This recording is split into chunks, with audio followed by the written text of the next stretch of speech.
करारा जवाब मिलेगा। क्या कनाडा ने अपना रास्ता बदल लिया है? जस्टिन ट्रूडो की जगह मार्क कार्नी के हाथ में अब कनाडा की कमान है। उन्होंने आते ही अपने इरादे साफ कर दिए हैं, लेकिन मार्क कार्नी के सामने कई चुनौतियां भी हैं। सबसे बड़ी चुनौती ट्रंप से जुड़ी है, जो कनाडा के 51वां अमेरिकी राज्य बनाने पर आमादा हैं। लेकिन मार्क कार्नी ने ट्रंप को उन्हीं की भाषा में करारा जवाब दिया है। उनका कहना है कि चाहे मामला ट्रेड का हो या आइस हॉकी का, जीत हमेशा कनाडा की होगी। मार्क कार्नी न केवल ट्रंप की टैरिफ नीतियों का विरोध कर रहे हैं, बल्कि कनाडा की अर्थव्यवस्था को मजबूत बनाने की तैयारी कर रहे हैं।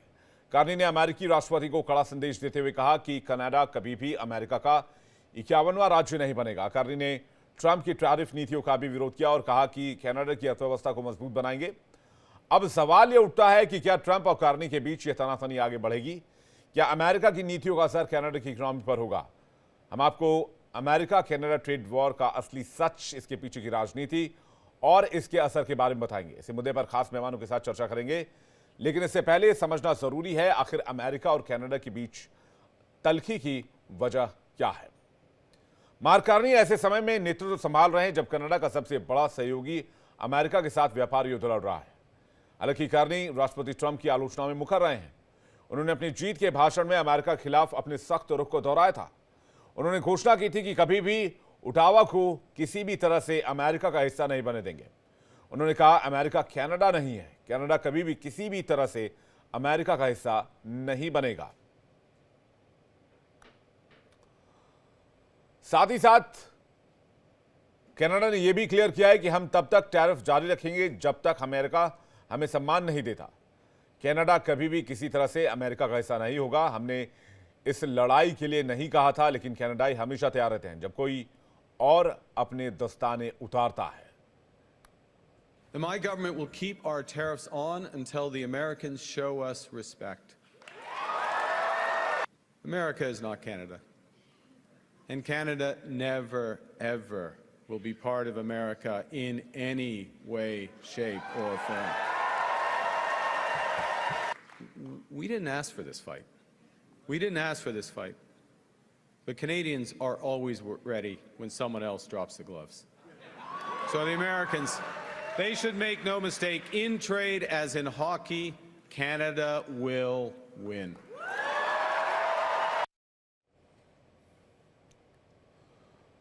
बातचीत करने के लिए केपी फैबियन, एफएमआर राजदूत, संजीव श्रीवास्तव विदेश मामलों की जानकार, डॉक्टर गुलरेज शेख विदेशी मामलों की जानकार थोड़ी देर में हमारे साथ होंगे।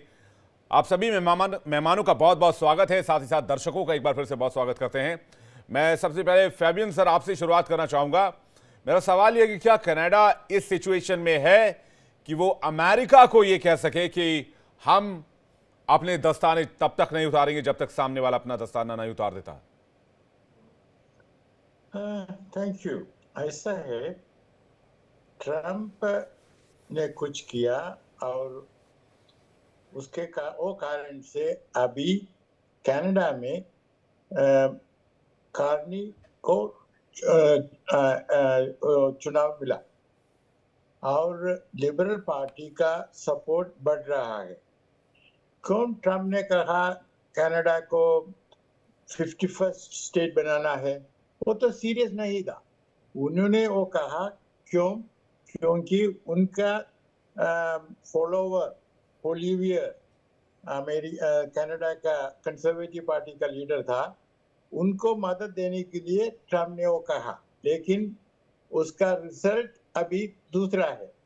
पॉलिटिक्स में अंग्रेजी में कह सकता है लॉ ऑफ अनइंटेंडेड रिजल्ट्स। जो कुछ आप चाहते हैं इस कारण से आपने कुछ किया, लेकिन जो कुछ आपको मिलता है ये बहुत फर्क है, अनइंटेंडेड कॉन्सिक्वेंसेस। और ट्रंप बहुत स्टेटमेंट बनाते हैं, वो सोचता नहीं है क्या कॉन्सिक्वेंसेस होगा। देखेंगे कॉन्सिक्वेंसेस के बारे में नहीं सोचते हैं। बड़ा इंपॉर्टेंट बात आप कह रहे हैं। संजीव श्रीवास्तव जी के पास जा रहा हूं। संजीव जी, डोनाल्ड ट्रंप बयान देते हैं लेकिन कॉन्सिक्वेंसेस के बारे में नहीं सोचते। ये बात हम पहले भी डिबेट में डिस्कस कर चुके हैं और इसके बारे में हमने आपसे बातचीत भी की थी। लेकिन आज की तारीख में कनाडा जो कह रहा है अमेरिका को, क्या कनाडा इस सिचुएशन में है? देखिए विवेक जी, कनाडा एक सॉवरेन राष्ट्र है।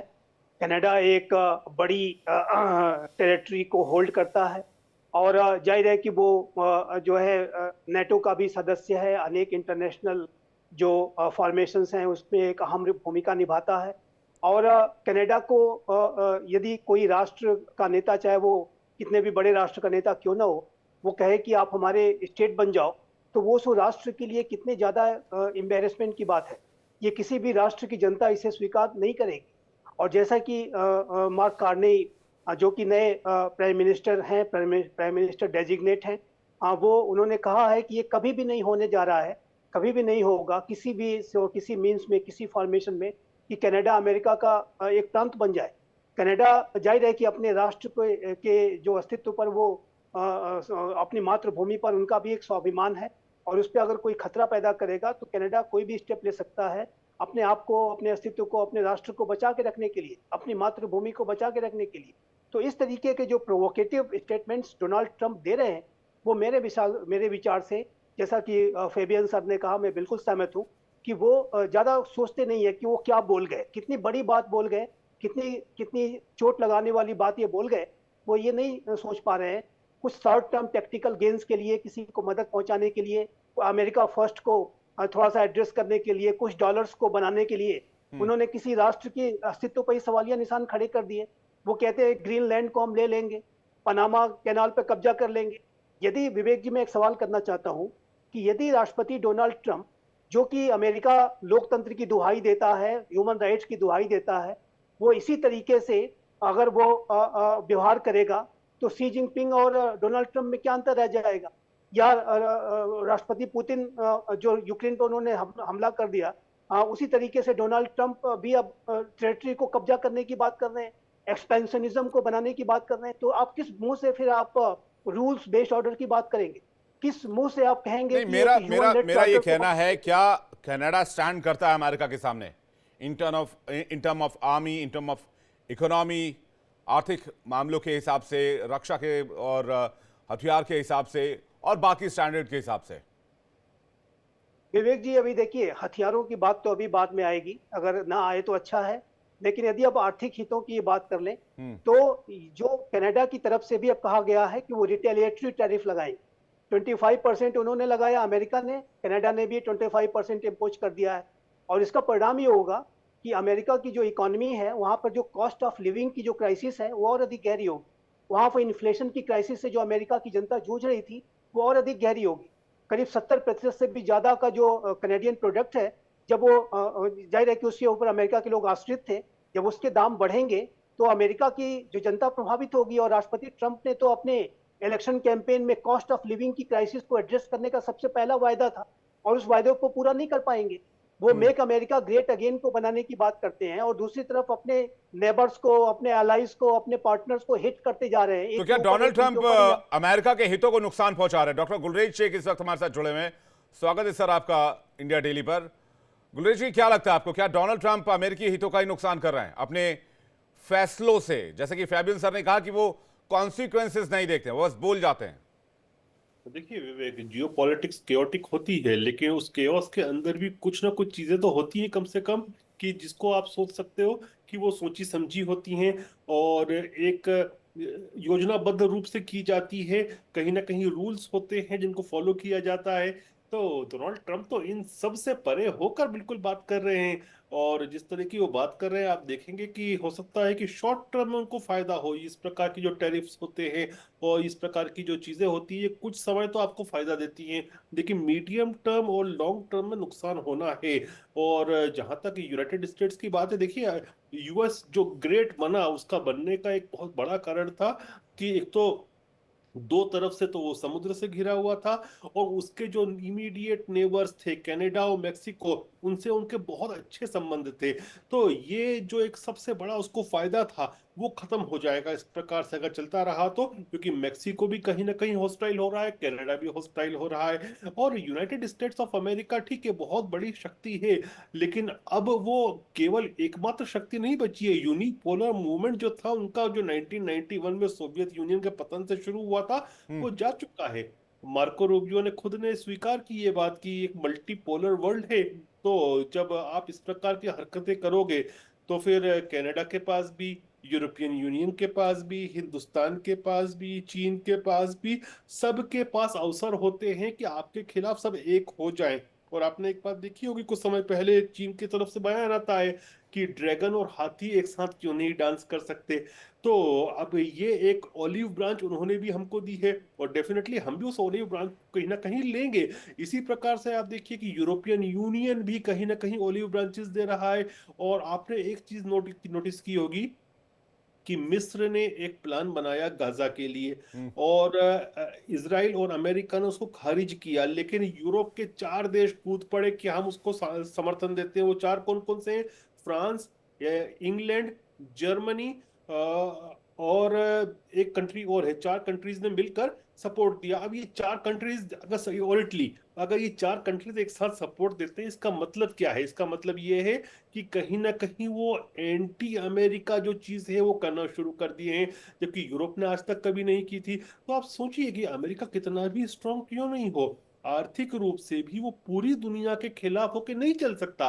हाँ, एक बात सही है कि वो एक आइसोलेटेड कंट्री बन के जीना चाहता हो, कि ठीक है उनके पास एनर्जी है तो एनर्जी को एक्सट्रैक्ट कर सकते हैं, उनके पास जो रिसोर्सेज हैं उसका उपयोग कर सकते हैं। अगर ऐसे आइसोलेशन में जीना चाहते हो तो वो जी सकते हैं, लेकिन इस तरह की जिस प्रकार की हरकतें डोनाल्ड ट्रंप कर रहे हैं, तो वो तो आत्मघाती है अमेरिका के लिए। मैं इसमें फैबियन सर का टेक चाहूंगा।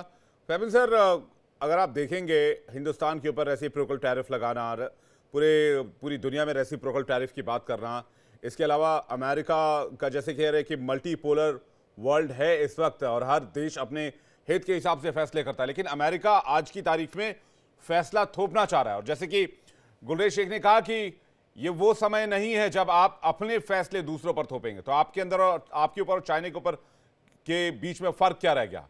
तो क्या आज की तारीख में डोनाल्ड ट्रंप का ये फैसला, जो भी फैसले वो कर रहे हैं, वो आने वाले समय में एक लॉन्ग टर्म में अमेरिका के इंटरेस्ट को इंपैक्ट करेगा, उसकी इमेज को डाउन करेगा? Thank you. मेरे ख्याल से डोनाल्ड ट्रंप कहता है कि अमेरिका को मेक अमेरिका ग्रेट अगेन, लेकिन ये सच में वो अमेरिका को डिमिनिश करता है, डिमिनिश छोटा छोटा करता है, डिमिनिश करता है। दूसरी बात है कि मेरे ख्याल से ट्रंप अपना वाटरलू, जानते हैं ना, नेपोलियन का ग्रेट डिफीट वाटरलू, वो वाटरलू तक अभी रश करता है। मेरे ख्याल से उनको जाने दीजिए वो वाटरलू मिलने के लिए बहुत समय होता नहीं है। ये मेरे ख्याल से 1-2 महीने में हो जाएगा।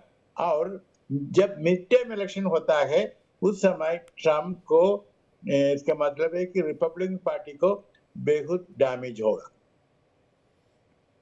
लेकिन आप ये कह रहे हैं कि वाटरलू की लड़ाई की तरह से कुछ इंपैक्ट आ सकता है, जैसे कि नेपोलियन ने ये लड़ाई लड़ी थी और वो हार भी गया था। हाँ जी, हाँ जी, हाँ जी, बेहद डैमेज उसके पहले होगा, लेकिन अंत में ये वाटरलू होगा। जी संजीव जी, इस पर क्या कहेंगे आप? क्या अमेरिका वर्सेस जिस तरह से यूरोप के साथ अमेरिका के रिलेशन अब बिगड़ रहे हैं, खराब हो रहे हैं, एशियाई देशों के साथ भी अमेरिका ने इसी तरह का हिसाब किताब अपना बना लिया है? ये बिल्कुल, देखिए फेबियन सर का एक बहुत ही अपार अनुभव है कूटनीति के क्षेत्र में, और उनके मैं विचारों से पूरी तरह से सहमत हूँ कि ये डोनाल्ड ट्रंप का जो अप्रोच है, जिस तरीके से वो सेल्फ सेंट्रिक होकर के कार्य कर रहे हैं, सिर्फ अमेरिका के हितों को जो है देखना, विश्व के हितों की अनदेखी करना। अमेरिका ने जो इतनी बड़ी ग्लोबल लीडरशिप ले रखी है, हर जगह जा करके वो लोकतंत्र की दुहाई देता है, ह्यूमन राइट्स की दुहाई देता है, बड़े बड़े वायदे कर रखे हैं। आपने जो है नेटो के प्रति इतना बड़ा सिक्योरिटी कमिटमेंट कर रखा है, जापान और साउथ कोरिया और फिलीपींस के लिए सिक्योरिटी कमिटमेंट कर रखा है, ताइवान के लिए आपने सिक्योरिटी कमिटमेंट कर रखा है। सभी के अंदर एक सवालिया निशान खड़े होंगे, और छोटे से अपने लाभ के लिए आप अपनी जितनी बड़ी ग्लोबल लीडरशिप जो आपको मिली हुई है उसको आप गंवाने जा रहे हैं। और जैसा कि शेख साहब ने कहा, मैं बिल्कुल सहमत हूं कि मीडियम टू लॉन्ग टर्म में उनको बहुत बड़ी क्षति उठानी पड़ेगी। और ये डोनाल्ड ट्रंप का तो वाटरलू मोमेंट साबित होगा ही, लेकिन जाहिर है कि अमेरिका में आने वाले जो अन्य नेता होंगे उनके लिए भी इस डैमेज की भरपाई करना बहुत मुश्किल साबित होगा। तो अभी भी मैं ये कहूंगा विवेक जी कि अभी भी डोनाल्ड ट्रंप के पास समय है कि अपने कदमों को संभाल लें और अपनी जो पूरी इमेज की और पूरे अमेरिका की जो ग्लोबल लीडरशिप को जो है वो ध्यान में रखते हुए यदि वो इतने बड़े डील मेकर हैं तो उनको ये समझना चाहिए कि इस तरीके की जो अप्रोच से उनको लाभ नहीं होने जा रहा है, नुकसान ही होने जा रहा है। वो कॉस्ट बेनिफिट एनालिसिस ठीक तरीके से अभी वर्तमान समय में नहीं कर पा रहे हैं कि अमेरिका की ग्लोबल लीडरशिप को कितना ह्रास होगा। उनके डिसीजन में देखिए, क्या एक बात एरोगेंसी झलक रही है? जैसे ब्रिक्स को लेकर उन्होंने बयान दिया, वो काफी इम्पैक्टफुल बयान था। उन्होंने ब्रिक्स के आधार को नकार दिया। उन्होंने कहा कि ब्रिक्स ने अपनी करेंसी चलाने की कोशिश की, जिसपे अमेरिका ने बहुत कड़ा विरोध किया और कहा कि डॉलर के मुकाबले कहीं कोई टिक नहीं पाएगा। ये उनका बयान आना, क्या ये एरोगेंसी दिखा रहा है अमेरिकी राष्ट्रपति का? और इसी लिए कनाडा के साथ साथ पूरा यूरोप नाराज है। गुलरेज शेख, आपसे ये सवाल है। ये काफी एरोगेंसी है। और जो ये इन्होंने एक बात और कही, करेंसी तो अपनी जगह पर है। इन्होंने ये कहा था कि ब्रिक्स इज डेड। तो भैया ये वो कंट्रीज हैं, चाहे हिंदुस्तान हो, चाइना हो, इजिप्ट हो, रशिया हो, जिनका इतिहास जो होता है ना शुरू, जब जब कोई अमेरिका का नाम भी नहीं जानता था तब से इन कंट्रीज का इतिहास शुरू होता है। तो ये क्या बातें कर रहे हैं मूर्खता की कि ब्रिक्स खत्म हो गया, ये हो गया। और देखिए, आप ये सोचिए ना कि कंट्रीज हैं, अगर डोनाल्ड ट्रंप से हमारे रिलेशन आज खराब भी होते हैं, हमारे होते हैं, चाइना के होते हैं, कनाडा के होते हैं, तो कंट्रीज दूसरे ऑप्शंस ढूंढ लेती हैं। दुनिया बहुत बड़ी है, एक दूसरे के साथ हम ट्रेड करके काम चला लेते हैं। आप तो ये देखिए कि कोविड आया था, 2-3 साल सबके बर्बाद हो गए थे। ट्रंप के पास भी कितने, 3.5 साल है ना। 6 महीने तो आखिरी के जो होते हैं वो उठापटक में, चुनावों में चले जाते हैं। तो 3.5 साल को दुनिया ये सोच लेगी कि ट्रंप भी एक कोविड है और निकल लेगी, क्या फर्क पड़ेगा। इस तरह से नहीं होता, लेकिन यूएस को बड़ा बहुत नुकसान होगा इसमें। और आप ये देखिए, इन्होंने एक हरकत और की है अभी यूक्रेन के साथ में। यूक्रेन का कभी भी हामी नहीं रहा। मैं पिछले 3 साल से यूक्रेन और जेलेंस्की की बुराई कर रहा हूं, लेकिन जिस प्रकार से ट्रंप एक्ट कर रहे हैं ना, तो वो तो उसको तो बोलना पड़ेगा। अभी इन्होंने F-16 का किल बटन दबा दिया कि जो अमेरिका के जो F-16 थे, जो यूरोपियन कंट्रीज से उन्होंने लिए थे, अमेरिका से नहीं लिए थे, उसमें किल बटन दबाकर उनको यूजलेस बना दिया। अब उससे क्या परिणाम होगा कि पूरे यूरोप के अंदर आज के समय एक बिल्कुल हताशा का माहौल है कि इतने पैनिक। सारे F-35 खरीद रखे हैं उन्होंने। वो F-35 को भी कभी भी जाम कर सकता है अमेरिका। और दूसरी बात, फिर अमेरिका का हथियार कौन खरीदेगा? अगर आप इस प्रकार की दादागिरी करोगे, आपने किल बटन दबा के उसको यूजलेस कर दिया, तो फिर आपका हथियार क्यों खरीदे कोई भी? बिल्कुल सही बात। और आपके यानी पास कि एक ही हथियार के अलावा। बिल्कुल, यानी कि ट्रंप अपने डिसीजन से कहीं ना कहीं अमेरिका को डेंट कर रहे हैं, और कनाडा का जो स्टांस है वो अमेरिका को जरूर हिट करेगा, ऐसा लग रहा है। आप मेहमानों का बहुत बहुत शुक्रिया हमारे साथ जुड़ने के लिए और अपना कीमती वक्त हमें देने के लिए।